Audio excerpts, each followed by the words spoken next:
জিরিবাম লালপানিতে চলছে গুলির লড়াই, নিহত জওয়ান। জিরিবামের মরবুং ও সেজাং পুঞ্জিতে গুলি যুদ্ধে একজন সিআরপিএফ জওয়ানের মৃত্যু হয়েছে, আহত হয়েছেন মণিপুর পুলিশের দুজন কমান্ডো। হত সিআরপিএফ জওয়ানের নাম অজয় কুমার ঝা, বয়স 48 বছর, বাড়ি বিহার রাজ্যে বলে জানা যায়। সকালে প্রায় 2 ঘন্টা চলে গুলির লড়াই। শনিবার রাত থেকে চলে গোলাগুলি। শনিবার সন্ধ্যা রাত থেকে জিরিবাম লালপানির মংবুং ও সেজাং পুঞ্জিতে আবারও গুলি যুদ্ধ চলতে থাকে। এলোপাথারি গুলির শব্দে কান ঝালাপালা লালপানি গ্রামের মানুষের। রাত 7টা থেকে অনবরত গোলাগুলি চলে রাত 9টা পর্যন্ত। শনিবার রাতের পর রবিবার সকাল 9টা থেকে সেই স্থানে আবারও গোলাগুলি শুরু হয়েছে।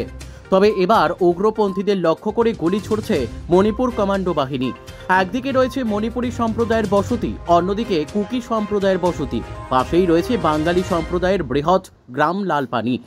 দুই সম্প্রদায়ের মহিলা, শিশু, বৃদ্ধ আগে থেকেই বাড়িতে নেই, রয়েছেন নিরাপদ আশ্রয়ে। তবে বাঙালি সম্প্রদায়ের মানুষ নিজ গ্রামেই রয়েছেন। মংবুং ও সেজাং পুঞ্জির একেবারে নিকটবর্তী বাঙালি সম্প্রদায়ের মানুষ ভয়ে আতঙ্কে নিরাপদ আশ্রয়ে রয়েছেন। তবে তারা হুমকির সম্মুখীন নন বলে জানিয়েছেন বাঙালি সম্প্রদায়ের মানুষ। কেউ তাদের বাড়িঘর ছাড়ার কথা বলেনি কিংবা তাদের হুমকি প্রদান করেনি। Bureau report, SB Times news.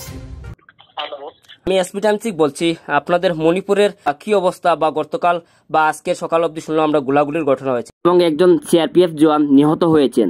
এই হিসাবে আপনারা মণিপুরের যারা বাঙালি সম্প্রদায়ের লোকজন যারা আছেন, আপনাদের কি অবস্থা রয়েছে এই বিষয়ে জানতে চাই একটু। বাঙালি যারা আছেন তারা তো অবশ্য কোনো অসুবিধা হওয়ার না। বাঙালি যারা আছেন সুস্থ আছেন বা তারা কোনো অসুবিধা হওয়ার না, তারা সুন্দরভাবে আছেন। আচ্ছা আচ্ছা। না, এই যে গোলাগুলির যে ঘটনা যেটা শুনলাম, অন্য পুলিশ এবং অন্য যারা আছেন তাদের মধ্যে খণ্ডযুদ্ধ হয়েছে। রাই তো হয়েছে সামান্য সময়, এরপরে তো 10টা পরে তো আমরা ঘুমাই গেছি, গিয়া কইতে পারি না হয়েছে কিনা। আর সকালে আবার 9টার তনে শুনছি যে গোলাগুলি চলে আবার। আচ্ছা, এখানে যারা আপনারা যারা বাঙালি সম্প্রদায়ের লোকজন আছেন, সেখান থেকে কেমন ডিস্টেন্সে এই গোলাগুলিটা ওর? প্রায় 5 কিলোমিটার হইব। 5 কিলোমিটার আছে বর্তমান পরিস্থিতিটা?